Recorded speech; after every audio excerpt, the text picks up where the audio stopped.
చాలా మంది life long happiness కోసమే పరిగెడుతూ ఉంటారు. 24/7 సక్సెస్ఫుల్ అవ్వాలి, సక్సెస్ అని సక్సెస్ వెనకాలనే పరిగెడుతూ ఉంటారు. కానీ మీరందరూ ఒక్కసారి నేను అడిగే క్వశ్చన్ కి ఆన్సర్ ఇవ్వండి. అసలు హాస్పిటల్లో వెళ్లాల్సిన అవసరం ఎవరికి వస్తుంది? హెల్దీగా లేని వాడికి, రైట్? అలానే హ్యాపీగా ఉండాల్సిన అవసరం ఎవరికి ఉంది? హ్యాపీగా లేని వాడికి. అంటే లోపల నుండి బాధల్లో ఉన్న వాడే కదా హ్యాపీనెస్ కోసం వెతుకుతాడు. ఈ సక్సెస్ అంటే ఏంటి? ఈ కార్ కొనడమా, ఇలాంటి ఇంట్లో ఉండడమా, ఇలాంటి ఫిజిక్ ఉండడమా, లేదా ఇలాంటి పార్ట్నర్స్ ఉండడమా? కానీ ఇవన్నీ ఆల్రెడీ చాలా ఉన్న వాళ్ళు కూడా హ్యాపీగా లేరు కదా. అసలు ఈ హ్యాపీనెస్ అంటే ఏంటి? మనం కూడా లోపల నుండి ఎలా హ్యాపీగా ఉండాలి? యాక్చువల్ హ్యాపీనెస్ అంటే ఏంటి అనేది మనం ఈ వీడియోలో డీకోడ్ చేద్దాం. సో ఇంకెందుకు ఆలస్యం, మరి అస్సలు లేట్ చేయకుండా ఫుల్ ఆన్ ఎనర్జీతో చలో షురూ చేద్దాం. Welcome to critics TV.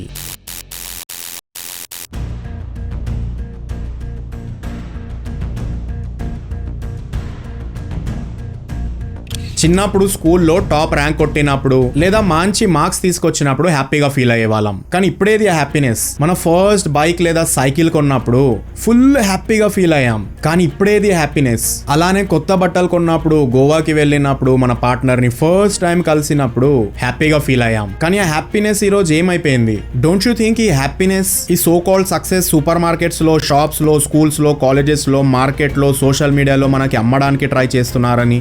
మీరు ఏదైనా అచీవ్ చేసినప్పుడు, కొత్త వస్తువు ఏదైనా కొన్నప్పుడు, కొత్త ప్లేస్ లోకి వెళ్ళినప్పుడు మీరు హ్యాపీగా ఫీల్ అవుతారు. ఎందుకంటే మీలో ఈ డోపమిన్ అనే హార్మోన్ రిలీజ్ అవుతుంది. అది మళ్ళీ కావాలనిపిస్తుంది. సో ఇదేనా హ్యాపీనెస్? ఇదేనా మీ సో కాల్డ్ సక్సెస్? దీనికోసమేనా ఈ బాధలు, కష్టాలు? ఇంకా ఓవరాల్ గా మనం బ్రతుకుతున్నది కూడా దీనికోసమేనా? మనందరికి పాజిటివ్ అంటే మంచిది, నెగిటివ్ అంటే చెడ్డది, దూరం ఉండాలి అని చిన్నప్పటి నుండి ట్రైన్ చేయబడింది. కానీ ఒక్కసారి బ్యాటరీని చూడండి. Positive terminal and negative terminal కలిసిన తర్వాతే ఎలక్ట్రిసిటీ పాస్ అవుతుంది. అంటే పాజిటివ్ నెగిటివ్ రెండు ఒకే కాయిన్ కి 2 సైడ్స్ అనే కదా అర్థం. అలానే చీకటి అంటే డార్క్నెస్, అదొక నెగటివ్ ఎనర్జీ అని అంటుంటారు. కానీ మీరు కొంచెం ఎడ్యుకేటెడ్ అయ్యి ఉంటే, మనం స్కూల్లో చదువుకున్నాము, లైట్ అంటే ఈ స్పెక్ట్రమ్. ఈ స్పెక్ట్రమ్ కింద సైడ్ అంతా ఉండేది డార్క్నెస్సే కదా. అంటే వెలుతురు అనేది చీకటి మీదే కదా డిపెండ్ అయి ఉన్నది. లైట్ కి స్టార్టింగ్ పాయింట్ చీకటి, అలానే లైట్ కి ఎండింగ్ పాయింట్ కూడా చీకటే. సో ఈ లైట్ అండ్ డార్క్నెస్ అనేవి కూడా ఒకే కాయిన్ కి 2 సైడ్స్ అనే కదా అర్థం. అలానే మనందరికి హ్యాపీనెస్ కావాలి, సాడ్నెస్ వద్దు అంటే ఎలా పాసిబుల్ అవుతుంది? ఈ హ్యాపీనెస్ కూడా మీ మైండ్ లో రిలీజ్ అయ్యే కెమికలే, అలానే సాడ్నెస్ కూడా మీ మైండ్ లో రిలీజ్ అయ్యే కెమికలే. సో రెండు మీవే కదా. దీంట్లో పార్షియాలిటీ ఎందుకు? జస్ట్ ఈ నిజాన్ని మీరు చూడగలిగితే మీకు హ్యాపీనెస్, సాడ్నెస్ రెండు ఒకేలా ఫీల్ అవుతాయి. సిమిలర్లీ ఒకరు పొగిడినా తిట్టినా సేమ్ అనిపిస్తుంది. ఇంకా బాధపడాల్సిన, హ్యాపీగా ఫీల్ అవ్వాల్సిన అవసరం మీకు ఉండదు. మీరు ఈ రియాలిటీని యాజ్ ఇట్ ఈస్ గా చూడగలుగుతారు. ఇన్ని రోజుల నుండి లోడ్ ని తీసుకెళ్తున్న మీ మైండ్ ఆటోమేటికలీ ఎంప్టీ అయిపోతుంది. మీకు ఎప్పుడు సపరేట్ గా హ్యాపీగా ఉండాల్సిన అవసరం రాదు. ఎందుకంటే మీరు ఎప్పుడు హ్యాపీగానే ఉంటారు. మీకు వీళ్ళందరూ చెప్పినట్టు సపరేట్ గా సక్సెస్ఫుల్ అవ్వాల్సిన అవసరం లేదు. హ్యూమన్ గా పుట్టిన రోజే మీరు సక్సెస్ఫుల్ అయిపోయారు. ఏదో ఎగ్జామ్ లో పాస్ అయ్యి, కార్ కొని, బైక్ కొని, ఇల్లు కొని మీరు సక్సెస్ఫుల్ అయ్యారని వీళ్ళందరికీ చూపించి ఆ ర్యాట్ రేస్ లో పరిగెత్తాల్సిన అవసరం మీకు లేదు. రోడ్ల మీద బండ్లని చూసి పరిగెత్తే కుక్కలకి, హ్యూమన్ బీయింగ్స్ కి డిఫరెన్స్ ఏంటో తెలుసా? కుక్కలు ఏం ఆలోచించకుండా బ్లైండ్ గా ఒకరినొకరు చూసి ఆ బండి వెనకాల రేస్ లో పరిగెడతాయి. కానీ అదే మనిషి అయితే మాత్రం నేనెందుకు పరిగెత్తాలి, నాకేం లాభం అని ఒక్కసారి ఆలోచిస్తాడు. ఈ రియాలిటీని క్వశ్చన్ చేస్తాడు. యాజ్ ఎ హ్యూమన్ బీయింగ్ మనకి ఏం కావాలో, ఏం తినాలో, ఏం వేసుకోవాలో, ఎక్కడికి వెళ్ళాలో డిసైడ్ చేసుకునే, అంటే డెసిషన్ మేకింగ్ అనే సూపర్ పవర్ మనకు ఇన్బిల్ట్ వచ్చింది. దాన్ని ఎవరి కోసమో ఏదో ప్రూవ్ చేద్దామనో వేస్ట్ చేసుకోకండి. ఈ ప్రపంచంలో మనం లిమిటెడ్ టైం కోసమే ఉన్నాము. గాలి ఎక్కువైనా చచ్చిపోతాం, తక్కువైనా చచ్చిపోతాం. వాటర్ తాగకపోయినా చచ్చిపోతాం, ఎక్కువ తాగినా చచ్చిపోతాం. ఫుడ్ తినకపోయినా చచ్చిపోతాం, ఎక్కువ తిన్నా చచ్చిపోతాం.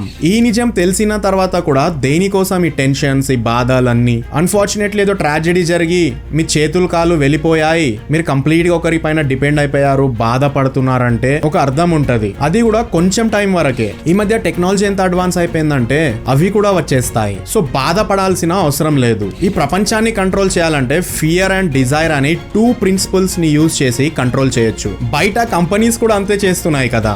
డార్క్ కాంప్లెక్షన్ మంచిది కాదు అని మనలో ఫియర్ క్రియేట్ చేసి, కలర్ ఫెయిర్ గా ఉంటే మంచిదని డిజైర్ ని కూడా వాళ్ళే క్రియేట్ చేసి ఫెయిర్నెస్ క్రీమ్స్ ని అమ్మట్లేదా? ఇవి కాకుండా కార్, ఇల్లు, బంగ్లా ఉంటే రిచ్ లైఫ్ స్టైల్ మంచిది, లేకపోతే పూర్ లైఫ్ స్టైల్ చెడ్డది, బాడీ 6 ప్యాక్స్ హైట్ ఉంటే మంచిది, లేకపోతే వేస్ట్ పౌడర్ కొనాలి, టాబ్లెట్లు కొనాలి, కోర్సులు కొనాలి, అది ఇది అని మనలో లేనిపోని ఫియర్స్ ని వాళ్ళే క్రియేట్ చేసి మన డిజైర్స్ ని బిజినెస్ లా మార్చుకొని మనని కంట్రోల్ చెయ్యట్లేరా? ఈ రోడ్ల మీద మన ఫియర్స్ అండ్ డిజైర్స్ ని అడ్డు పెట్టుకొని దొంగ బాబాలు మనతో ఆడుకోవట్లేదా?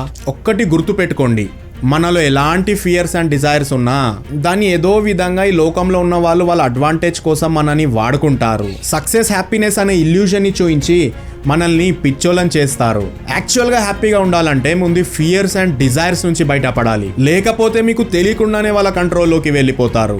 మీకు లైఫ్ లో ఎలాంటి ఫియర్స్ అండ్ డిజైర్స్ వచ్చినా నా ఈ జాయింట్ వీల్ ని గుర్తు పెట్టుకోండి. ఈ జాయింట్ వీల్ అనేది మన లైఫ్. దీనికి సెంటర్ లో మనం ఉంటాం. మనం అంటే మన యాక్చువల్ నీడ్స్, పర్పస్ ఎక్సెట్రా.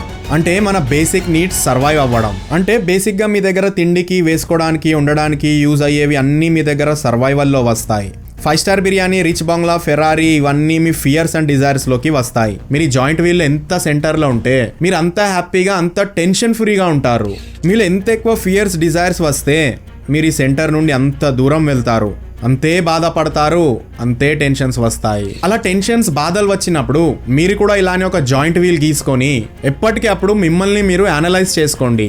మీ టెన్షన్స్ సర్వైవల్ రిలేటెడా లేకపోతే ఫియర్స్ అండ్ డిజైర్స్ రిలేటెడా? ఒకవేళ సర్వైవల్ రిలేటెడ్ అయితే క్విక్లీ దానిపైన యాక్షన్ తీసుకోండి, ఎందుకంటే అది మీ సర్వైవల్ ని ఇంపాక్ట్ చేస్తుంది. అదే రియాలిటీ కాబట్టి. అదే tension, fear and Dzire related అయితే మాత్రం అది జస్ట్ మీ మైండ్ లో మీ ఇమాజినేషనే కాబట్టి లైట్ తీసుకోండి. ఈ సర్వైవల్ గురించి ఇంకా డెప్త్ గా ఎస్కేప్ ద మేట్రిక్స్ అనే సిరీస్ లోని 2nd episode purpose of life లో ఎక్స్ప్లెయిన్ చేశాను, వెళ్ళి చూడండి. మనకంటే ముందు కూడా ఈ భూమి మీద ఎంతో తోపులు వచ్చారు. వాళ్ళు కూడా ఏదో పీకాలి, పొడవాలి, కాపాడాలి అని అనుకునేవారు. కానీ ఈ రోజు వాళ్ళందరూ ఎక్కడున్నారు? మీరిప్పుడు కూర్చున్నారే దాని కింద మట్టిలో ఉన్నారు. తొవ్వి చూస్తే మనలాంటి ఎన్నో కాలనీస్ బయట పడతాయి. కానీ దీని గురించి ఎవరు ఆలోచించారు? అందరూ ఎప్పటికీ ఇక్కడే ఉండిపోవాలనుకుంటారు. అందరికీ లైఫ్ కావాలి, డెత్ వద్దు. క్రియేషన్ కావాలి, డిస్ట్రక్షన్ వద్దు. బట్ డెత్ లేకుండా లైఫ్ ఎక్కడుంటది? డిస్ట్రక్షన్ లేకుండా క్రియేషన్ ఎక్కడ జరుగుతుంది? అందుకే ఈ లోకంలో అన్ని వెళ్ళిపోతాయి, చేంజ్ ఒక్కటే కాన్స్టెంట్ గా ఉంటది. సో మై డియర్ ఫ్రెండ్స్, ఇప్పటి నుంచి బాధేసినప్పుడు, టెన్షన్స్ వచ్చినప్పుడు దాంతో ఫైట్ చేయకుండా యాజ్ ఇట్ ఈస్ గా ట్రూత్ ని చూసి దాన్ని యాక్సెప్ట్ చేయండి. రియాలిటీలో బ్రతకండి. ఈచ్ అండ్ ఎవ్రీ మూమెంట్ ని ఎక్స్పీరియన్స్ చేయండి. క్వశ్చన్ ద రియాలిటీ అనే కంప్లీట్ సిరీస్ ని తీసుకొని వస్తున్నాను. ప్రతి వీడియోలో ఇలాంటి టాపిక్స్ ని డీప్ గా డిస్కస్ చేసి రియాలిటీని క్వశ్చన్ చేద్దాం. Till then thanks for loving. నా పేరు కెవిన్. జై హింద్.